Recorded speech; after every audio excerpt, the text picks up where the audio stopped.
pertanyaan dari teman-teman, khususnya pada anak remaja atau SMA yang sudah mau mengungkapkan melalui link anonimus yang berada di bio Instagram Cemara Official. Baik, langsung saja kita akan menampilkan beberapa pertanyaan dari teman-teman yang sudah mau mengungkapkannya. Nah, di sini ada contoh pertanyaan ya. Yang pertama itu, halo Kak, aku lagi merasa stres, bingung takut akan masa depan, aku sempat mengalami kehilangan semangat juga. Sebelum saya membahas di materi, saya akan bertanya dulu kepada Kak Ismi. Apakah Kak Ismi ada mengalami tekanan sehingga Kak Ismi itu rasa takut akan di masa depan itu tinggi? Apa Kak Ismi ada tekanan? Ada Kak, waktu pada saat itu tuh aku ditekan sama keluargaku kayak kamu lo harus gini gitu. Oh iya, baik. Nah, dari Kak Ismi tersendiri itu ternyata ada tekanan dari keluarga. Nah, di sini itu bisa menyebabkan beberapa dampak dari diri kita sendiri itu lebih takut akan masa depannya tidak menjadi apa-apa. Selain dari tekanan keluarga sendiri itu ada tekanan dari media sosial, lalu teman sebaya. Selain dari tekanan keluarga, lingkungan sosial, dan teman sebaya itu ada standar kesuksesan yang tinggi. Jadi di mana para remaja itu sudah menargetkan dirinya sendiri itu, saya akan sukses di tahun sekian dan di umur sekian. Lalu ada overthinking dan perbandingan diri antara diri sendiri dan orang lain. Selanjutnya di sini saya akan memberitahu apa sih dampak dari kesehatan mentalnya. Yang pertama itu ada kecemasan berlebihan, lalu ada merasa rendah diri atau self-worth down, lalu ada depresi atau kehilangan motivasi di masa depan. Selanjutnya yang terakhir ada saya akan membagikan tips mungkin untuk Mbak Ismi dan teman-teman yang mengalami bagaimana sih tips menghadapi ketakutan ini. Yang pertama itu ada self awareness, atau kita bisa mengenali dulu diri kita itu maunya apa sih, lalu bukan apa yang orang lain mau, seperti itu. Lalu ada break goals into small step. Jadi di sini kita fokus ke progress, bukan hasil akhirnya. Lalu ada mindfulness dan self care. Jadi kita menjaga kesehatan mental lewat journaling, lalu meditasi dan mengobrol dengan orang tua atau orang yang terpercaya. Lalu ada istirahat. Di sini itu nggak harus produktif terus.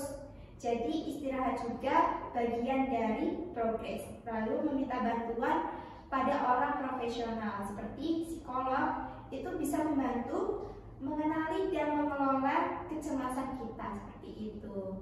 Oke, lalu untuk pertanyaan kedua bisa dilanjutkan oleh Mbak Ismi ya, teman-teman. Oke, baik teman-teman.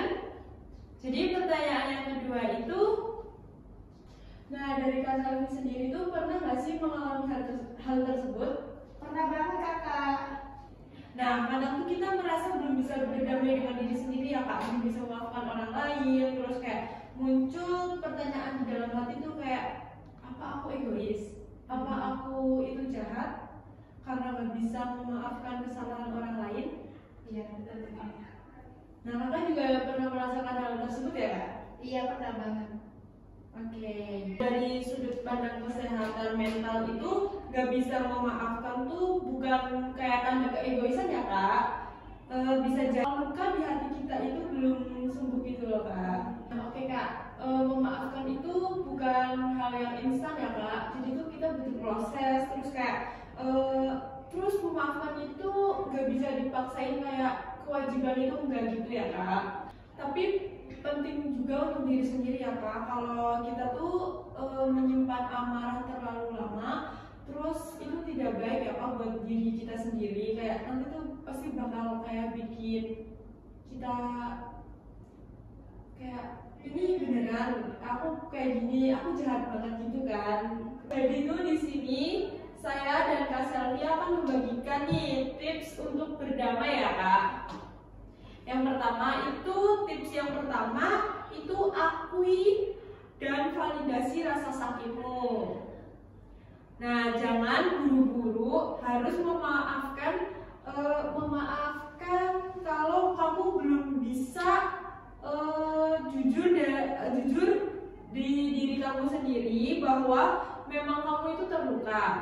Nah, yang kedua itu ada ingat bahwa memaafkan memaafkan bukan berarti melupakan kejadian tersebut ya.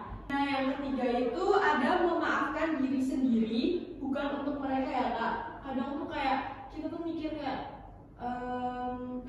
kita oke lah, kita nggak bisa memaafin mereka mungkin ya, karena luka itu tuh kayak terlalu dalam di hati kita ya. Terus kita tuh berusaha lah memaafkan diri sendiri, kayak oh yaudah deh orang itu nggak minta maaf ke kita, tapi yaudah deh nggak apa-apa gitu, kita harus ya nggak apa-apa gitu ya kak.